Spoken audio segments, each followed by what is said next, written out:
the human brain.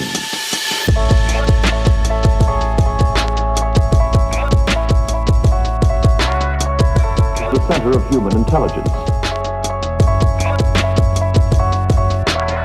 The brainstem controls actions of the body that are automatic. It controls learned and conscious behavior.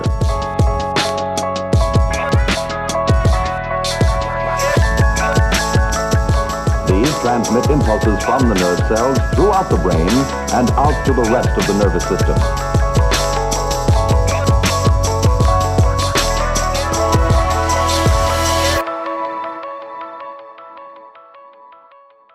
Now I want to welcome our Henderson campus and our West campus to us.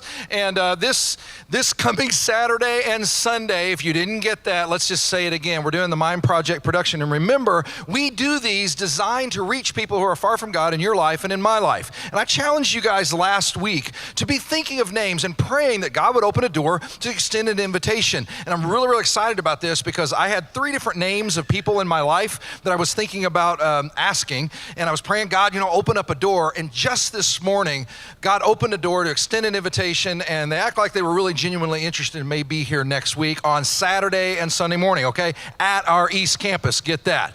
And so be thinking about that open door. Let's be an invitation culture, because that's what this is all about. Because if this stuff is really true, we should be giving our heart and souls to these things. That's just the way life ought to be.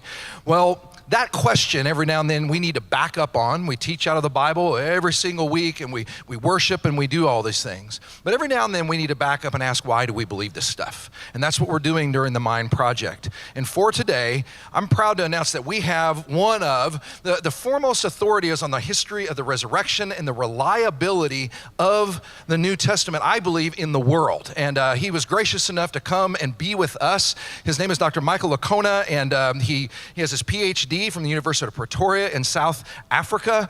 He does go around the world and teach on these things. He's written books. He has debated some of the top tier scholars who challenge some of the stuff that we believe in this culture. And so very, very sharp guy. And here's what I've also learned about him is he's also the real article. I've hung out with him a lot over the last few days, and he's just the real deal. He loves the Lord, and he's here just to serve us and really help us to just deeply root our faith. So everybody, and even at the sides, I want you to put your hands together and welcome Dr. Michael Licona. Here we go. All right, well, I'll tell you, he mentioned I'd been to Indonesia, and I got back a couple of weeks ago from being over there and had a great time. The Indonesian Christians are just wonderful people, sweet people, really cool. Anyway, that was my second time in Indonesia. The first time was 5 years ago, and I had some I didn't have funny stories from this time, but I did from 5 years ago. And I'll just tell you one. There's a 12-hour difference between Indonesia and the East Coast, where I live. And so you get over there, and it just really just whacks. It just messes your head up and your body up, because when it's time to go to bed, your body's telling you, no, it's time to get up, but you're really tired. And you want to go to bed, but your body's saying, your day is just getting started. And then when it's time to get up, your body's saying, are you kidding me? It's time to go to bed. And it takes a while to get used to it. And then by the time you get used to it, it's time to come home, and then you start the whole process over again. So it's really frustrating. But the first day I arrived over there, I think it was 2013, my friend, his name's Zach. I don't know what his real name is. He's from Indonesia, and so he speaks excellent English. He's an engineer, and but he speaks English with this heavy accent. And so we start talking about cell phones. Which ones do you have? And he said, well, what do you have, Mike? And I said, well, I just got my first iPhone. I'd had Droids. First I had BlackBerry, and then Droids, and now iPhone. He said, well, over here in Indonesia, everybody has BlackBerries. And I said, well, that's so 5 years ago in the US. And he said, well, why do you like the iPhone? And I said, well, number one, I have a MacBook, so it really syncs with it wonderfully. And then also, we have this thing on it called Siri. And he said, oh, I just heard about Siri. It's kind of neat. It's like you ask it questions and it answers you. Now, again, this was 5 years ago. I guess almost everything has that now, but it was new then.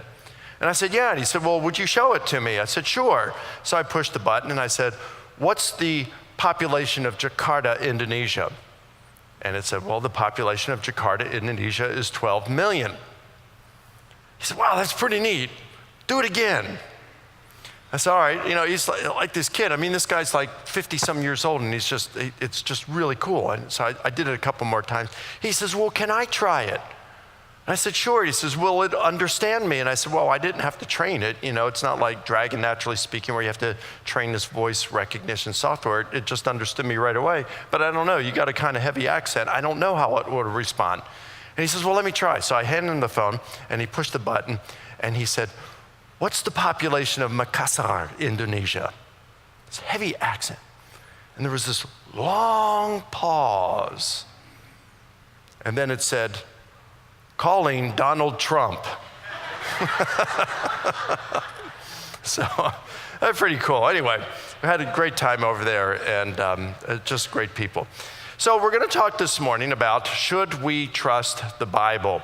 Now, this is a broad topic, and there's just no way possible that I could cover this all in 30 minutes. So we're going to narrow it down. We're not going to be talking about the entire Bible. We're going to focus it down on the Bible, or on the, what did I just say? We're not going to be focusing on the whole Bible. We're going to narrow it down to the New Testament, okay? And then I'm not going to be able to talk about the reliability of everything involved with the New Testament because there's just so much involved there. So let me tell you where you can go to get some more, because I just want you to have reasonable expectations here. You're not going to walk out and say, I can trust everything in the New Testament. I know it, and here's 5 reasons why. I can't cover that all in 30 minutes. So you go to my website, risenjesus.com. I've got videos there such as why are there differences in the Gospels? Do the Gospels contradict one another? Are the Gospels historically reliable? You can watch a debate that I had with the leading, most influential skeptical New Testament scholar in North America, Bart Ehrman. I debated him on the topic, are the Gospels historically reliable, just 2 months ago. And it's got 43,000 views already on YouTube. So you can go to my website, I think it's on there, but you could also just enter it in YouTube. Licona versus Ehrman debate, and it will come up. And Bart Ehrman is a good friend of mine. I shouldn't say good friend. He is a friend of mine, and we like each other. Despite our great differences that we have in things, he's an atheist. I'm a Christian. I believe Jesus rose from the dead. He does not. I believe the Bible's inerrant. He does not. And so we have these differences, but despite those differences, we actually get along quite well. So I like Bart, and I consider him to be a friend, even though he's wrong. So let's talk about the Bible. We're going to talk about the New Testament, and in this session, we're going to try to answer 2 major questions. The first one is, are we looking at the right text? Like, is the Bible we have in our hands today is essentially what was written? And number 2, do we have the right books in the Bible? I mean, who chose those 27 books and letters that we have in our New Testament today? Are they the correct ones? Or what about some of those that were excluded? Should they be in there? So we're going to deal with those 2 issues. So let's jump right into it. First of all, how do we know that what we have today is what was essentially written? Well, we've all heard about the game of telephone where I whisper something in your ear, I whisper something in your ear, you pass it to the person next to you, and by the time you get to the back of the room, it's something totally different. We all played that when we were in kindergarten, right? So if that's the case, and something can change that drastically in 5 minutes in a single room, what happens then when it gets passed along orally, person to person for, say, 30 to 40 years before the first gospel is written? And then those stories, the shape that they have, and they're in the Gospels, and then the Gospels are passed around, and they're translated into other languages, and scribes copy them over the years, and they're just thousands and thousands of copies, tens of thousands of copies, and then by the time it's different language 2,000 years later, how can we be at all confident that what we have today is essentially what was written? And that's a great question. Let me just look at a couple things first. We know about the game of telephone, or they call it Chinese whispers over on the other side of the pond. But I remember in Fort Wayne several years ago, I was speaking at a conference, and after my lecture, I had spoken about the game of telephone, and this kindergarten teacher came up and she introduced herself. She said, I play the game of telephone with my kids, and they mess it up and we all laugh. But then she says, I go one step further. She says, I'm going to do this again, and I'm going to whisper something in your ear, and this time you better communicate it perfectly from one person to the other so that when we get to the back of the room, it is the same thing that I said. Because if it's not the same thing perfectly, there's no recess today. They communicated perfectly every time, which shows that even 5-year-olds can do it correctly when they want to. So, what about back in the first century? Well, there was only an estimated 10% of the people could read. So it was an oral culture. They're focused on these things.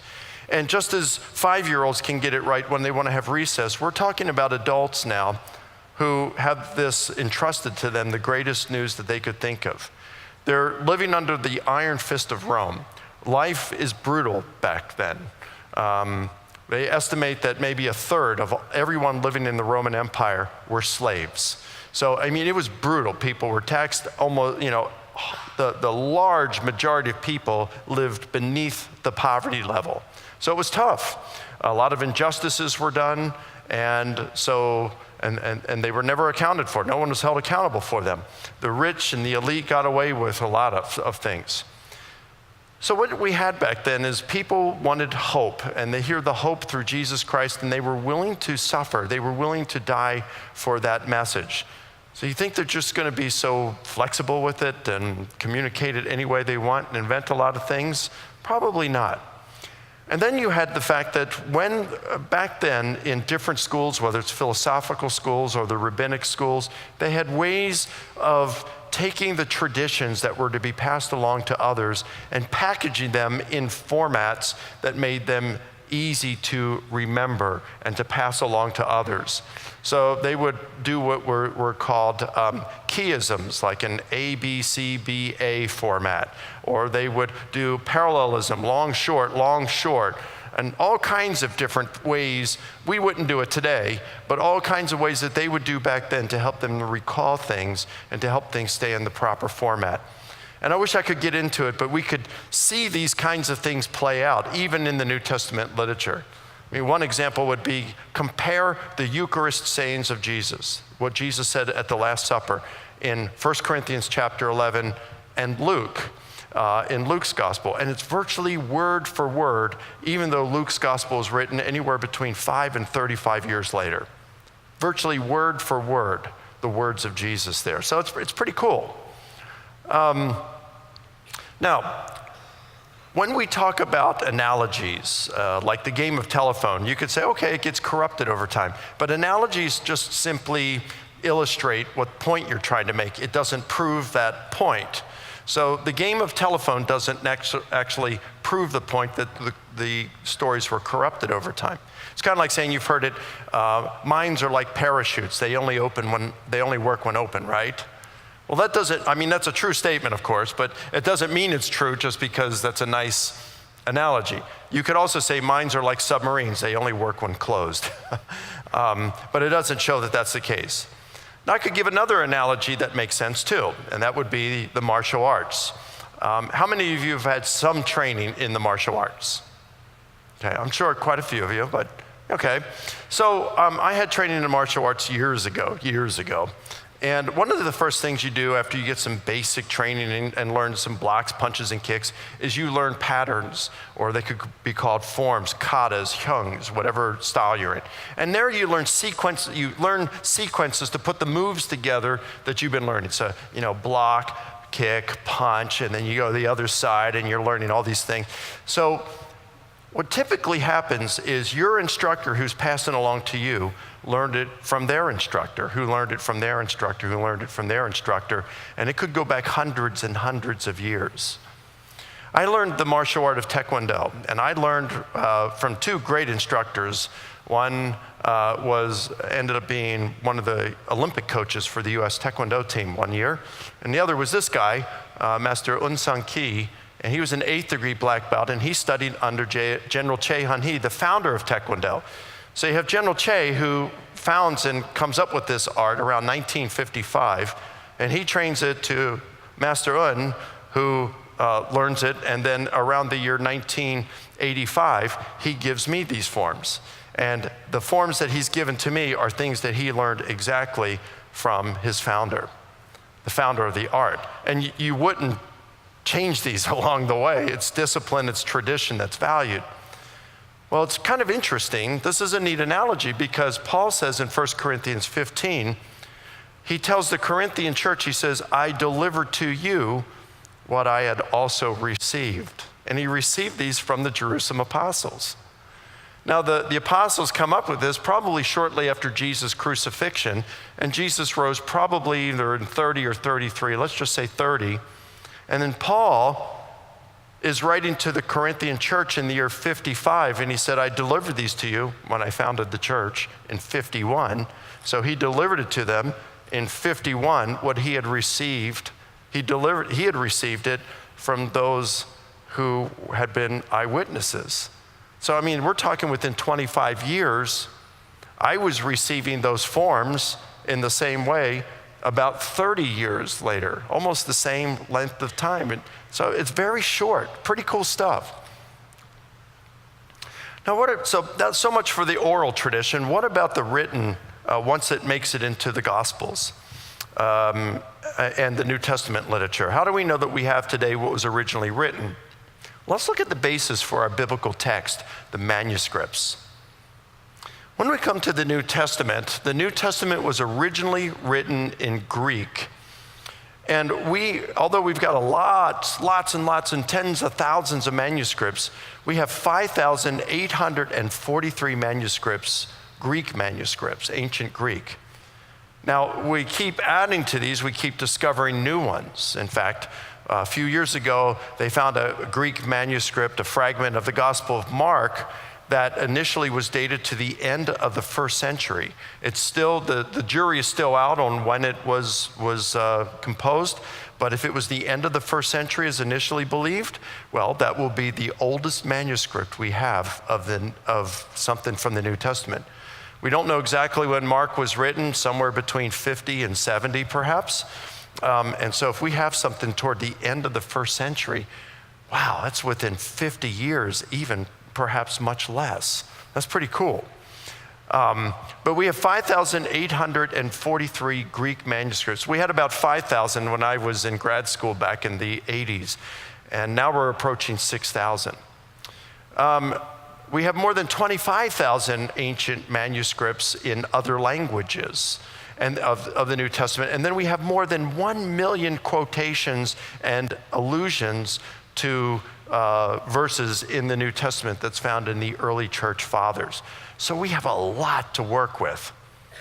The oldest manuscript, certainly with certain dating right now, is a fragment from the Gospel of John. It's called P52, and it's dated somewhere between the years 95 and 150. And the Gospel of John was written around the year 90. We're not quite certain. Between 90 and 95.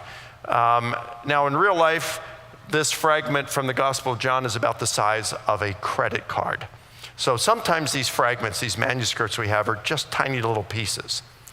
However, the average manuscript, Greek manuscript, and I said there are 5,843 that have been cataloged to date. There are more that are under being analyzed right now that haven't been cataloged, but that's how many have been cataloged. The average size of each of those is 459 pages.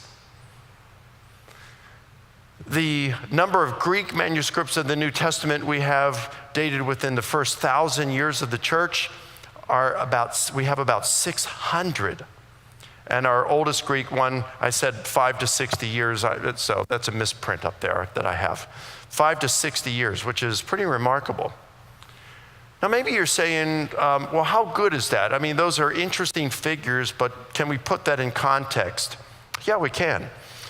Bart Ehrman, my friend Bart, who is an atheist New Testament scholar, is not alone. In fact, he says the standard belief amongst New Testament scholars when he says the New Testament is the best attested literature within the ancient world. Now let me give you something for which to compare. If the New Testament is, as they say, the best attested in terms of manuscripts, that we can get back to the text, the original text, with greater certainty than any other text of antiquity, what's the closest competitor look like? Well, that would be the Homeric epics, the Odyssey and the Iliad. And the Homeric epics, we have nearly 2,000 manuscripts, so almost just a third of what we have for the New Testament. And then our oldest was written about 350 years after the originals. That's the closest competitor. What about some others? Well, you got Herodotus. Cicero said that Herodotus was the father of history. He's writing in the 5th century BC, and his histories, we have approximately 75 manuscripts of the histories. And the earliest was written about 500 years after the autographs.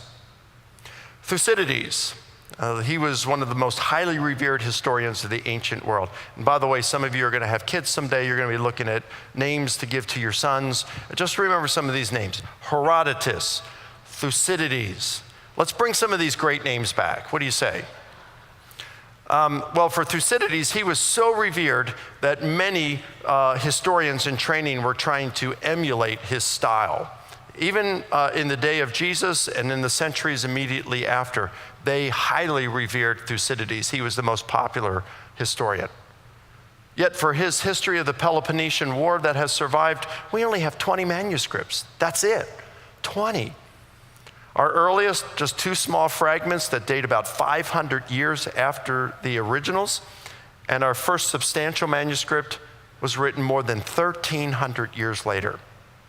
And yet we really don't question that this is what he wrote. It's not to say that we believe that every last Greek letter is the same that he wrote, but it's accurate enough. Then we have a guy named Sallust. Sallust knew Julius Caesar. He served in Caesar's army as a general. He was a senator and he got kicked out of the Roman Senate due to corruption. He later turned to writing, and he's highly respected as a historian. For his war with Catiline, we've got a little over 550 fragments. The earliest is was written about 200 years after the originals. And then we have 4 other fragments that are dated 300 to 500 years later. And our most other fragments are dated between 800 to 1,000 years later. Now again, compare that with the New Testament, and we're looking at 5,843 manuscripts, basically triple what we have for the Homeric epics. Our earliest is 5 to 60 years later. We have right around a dozen, between 9 and 15 manuscripts dated within 150 years of the original. Now remember, compare that with Thucydides, where we have just a total of 20 manuscripts. The New Testament, about 9 to 15 that are dated within 150 years.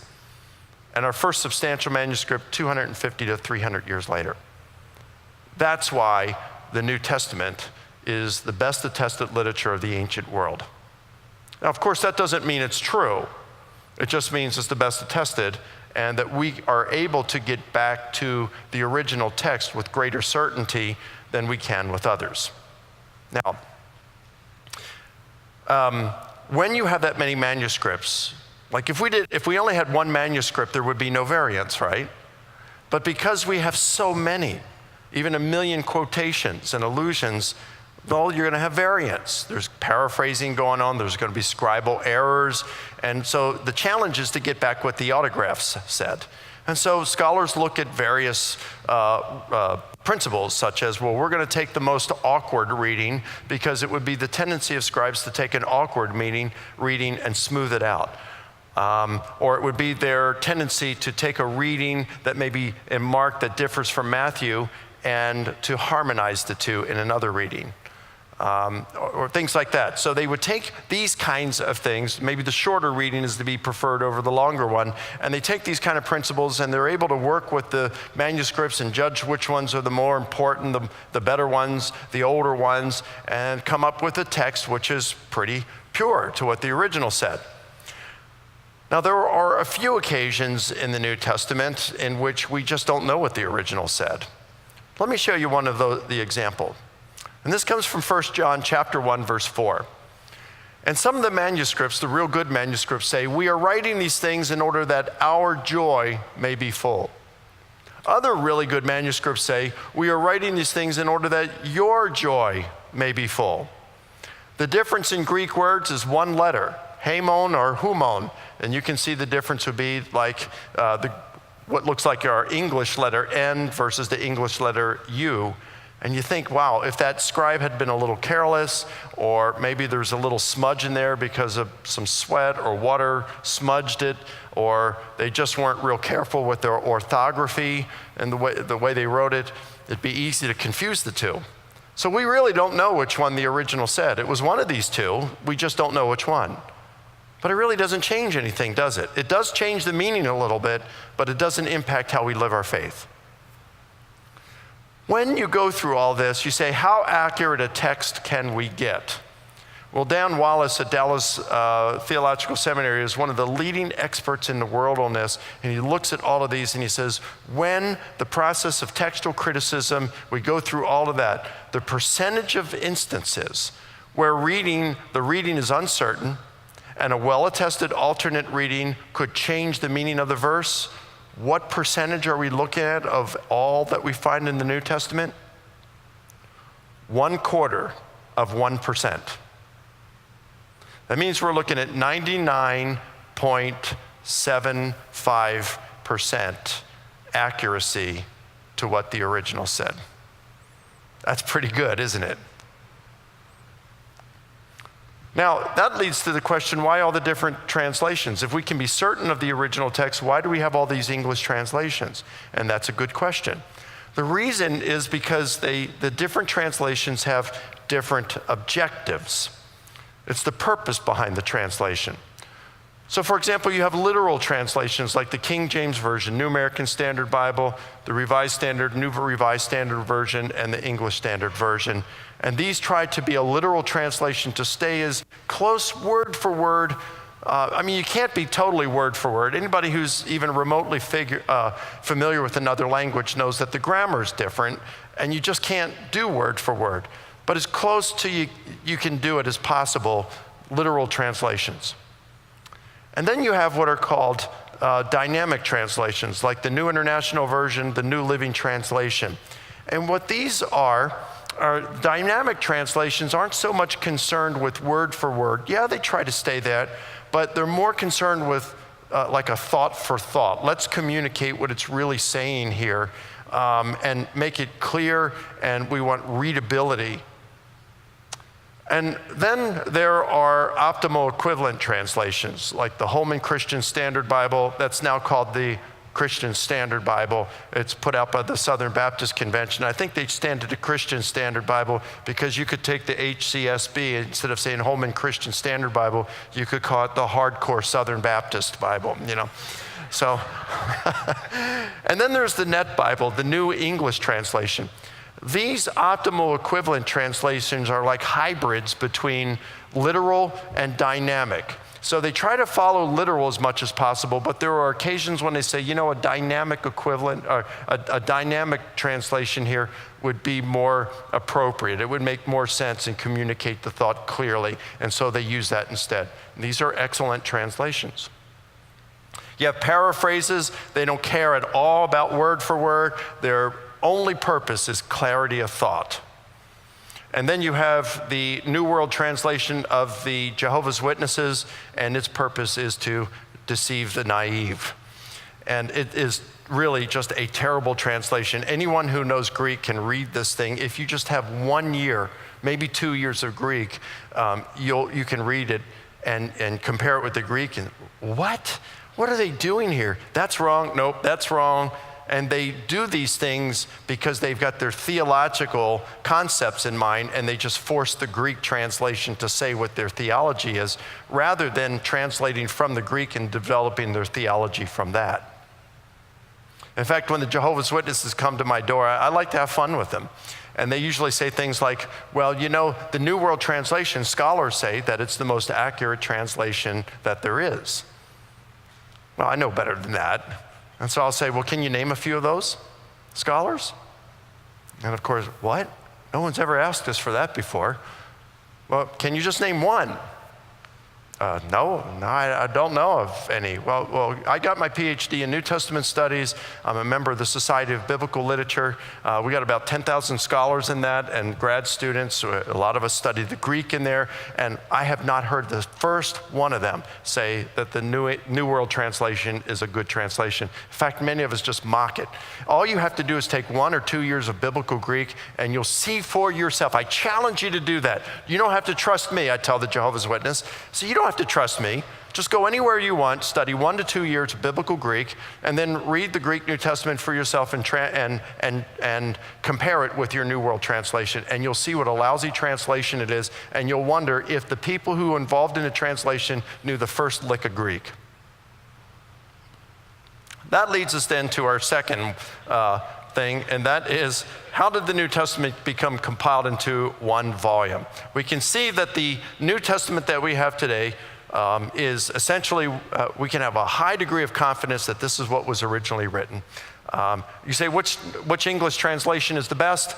I don't know that there's the best one. I like the New American Standard Bible. I also like the English Standard Bible version, but I like literal translations because I do read the Greek, and you know, it's just easy for me that way. But they're all good. The New International Version, the Christian Standard Bible, the Net Bible, all these, they're really good. None of them are perfect. There are no perfect English translations, all right?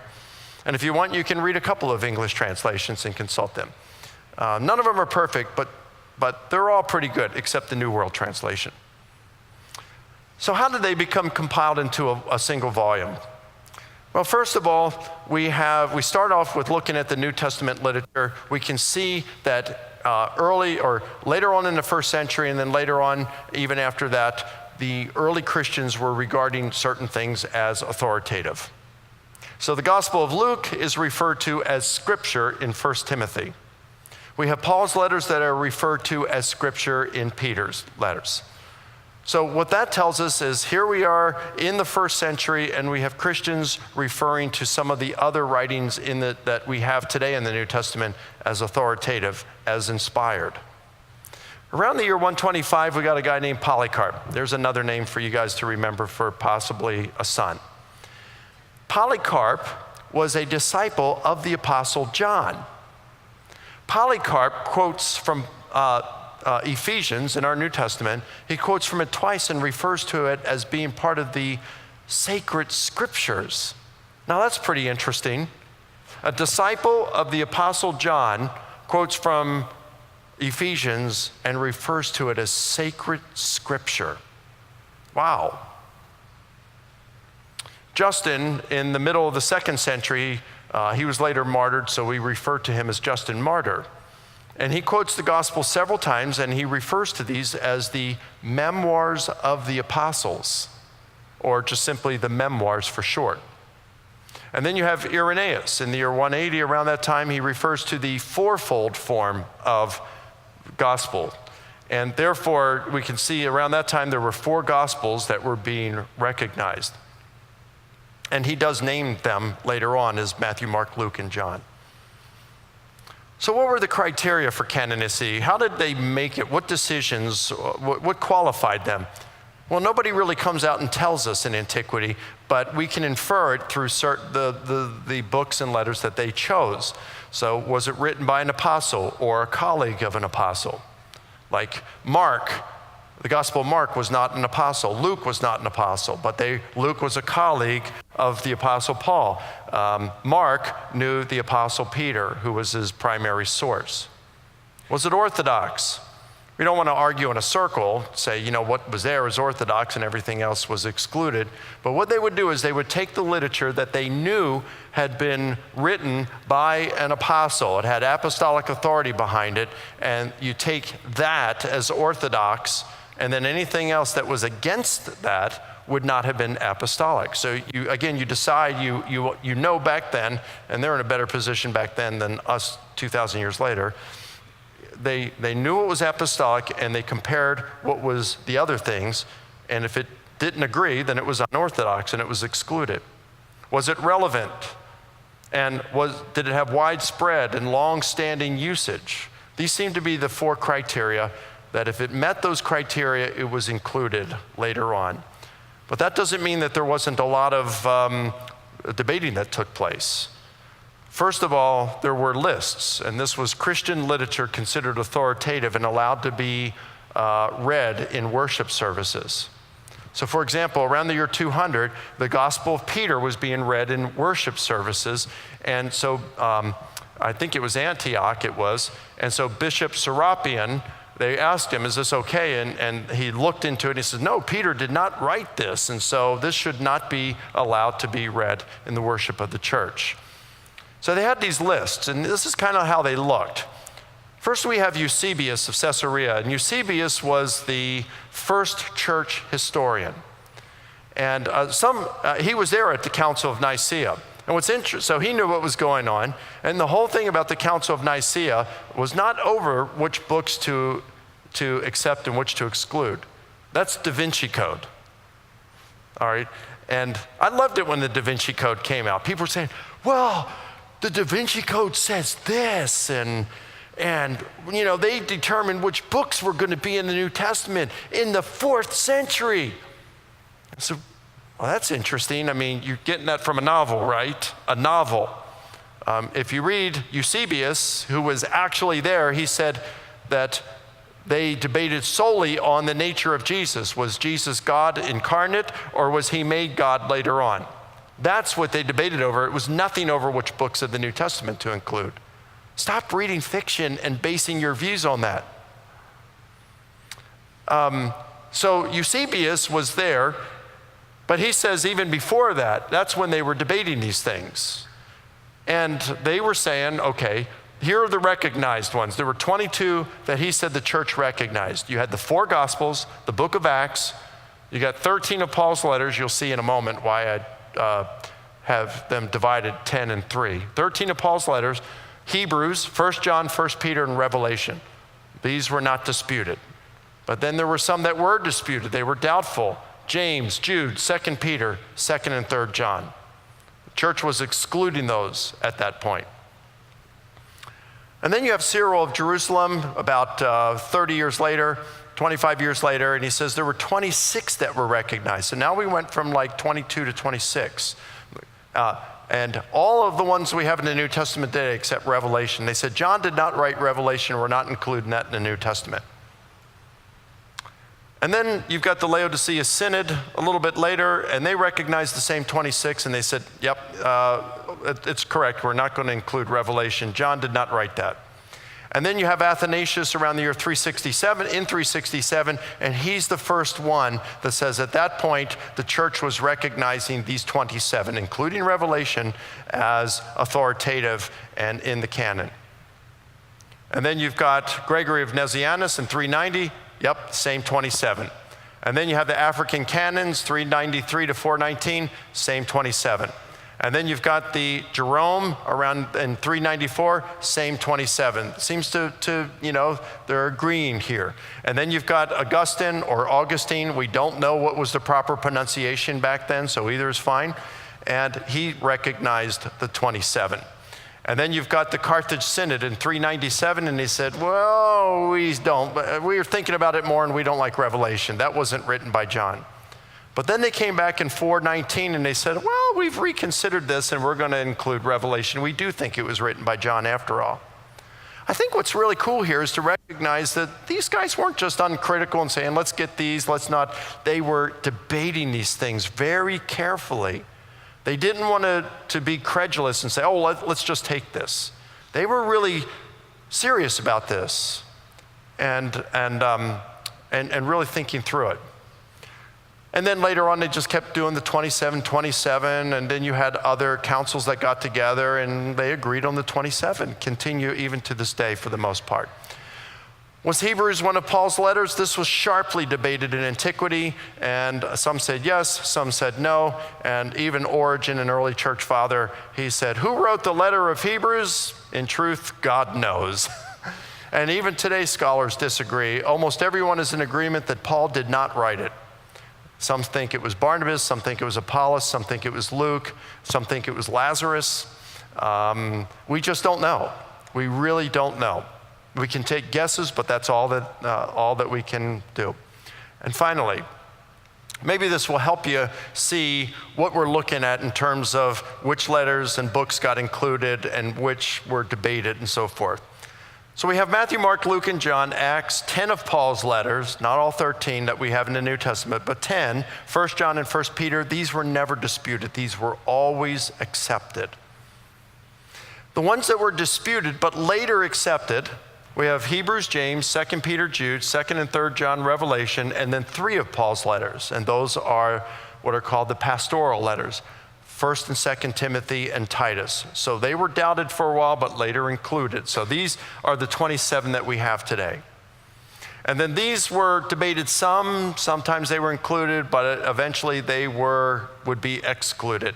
First, Clement was a disciple of the Apostle Peter, and he wrote a letter to the church at Corinth. But some included that for a little bit in the New Testament, then he was excluded. Ignatius, he had several letters that he wrote on his way to execution. And these are valuable historically, but they're not included in our New Testament. The letter of Barnabas, the letter of Polycarp to the church at Philippi. Polycarp was a disciple of John. The shepherd of Hermas, this was included for a while in the New Testament. And then they said, well, it couldn't have been written by an apostle or one of the colleagues because it was written too long after, so they excluded it. And then the Didache, that means the teachings of the 12. And it's really interesting. It talks about how the Eucharist, how communion was administered in a church and how baptisms were done back then. It's really interesting. And that goes to, it's in the middle of the 2nd century, but they say there's traditions in it that go back to the late 1st century. So it has some valuable things in it, but it's not included in the New Testament. And then here's some things that were never even considered. The Gospel of Mary, the Gospel of the Egyptians, Gospel of Philip, Gospel of Thomas, Gospel of the Hebrews, and the Gospel of Peter. They weren't ever considered to be included in the New Testament because everyone knew that they weren't written by an apostle and they were just too late. And you say, well, so what are they like? Well, just go to a search engine. You can go to Google, or I'm using DuckDuckGo now because I just don't want Google. I don't like them. So I go to DuckDuckGo and just type in one of these, Gospel of Mary or something, Gospel of Philip, and the text will come up and you can read it for yourself. I mean, it's just some crazy stuff in it. So you'll see why they weren't included. So I'm going to wrap up there. If you have any questions, I mean, there's so much more. I've got a lot of resources that you can, videos that you can watch on my website, debates you can watch there, articles you can watch.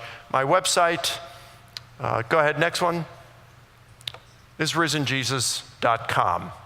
And you go there, again, you can just watch videos or have articles. I do have some books out here on the table. There are not too many left. A lot of them sold out yesterday, but I do have a few left.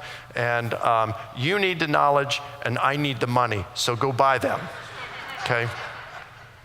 So it's been wonderful being with you guys, Pastor.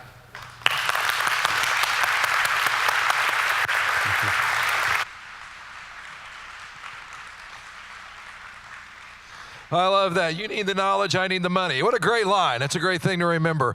Let me just say this before I turn it back over to our campuses.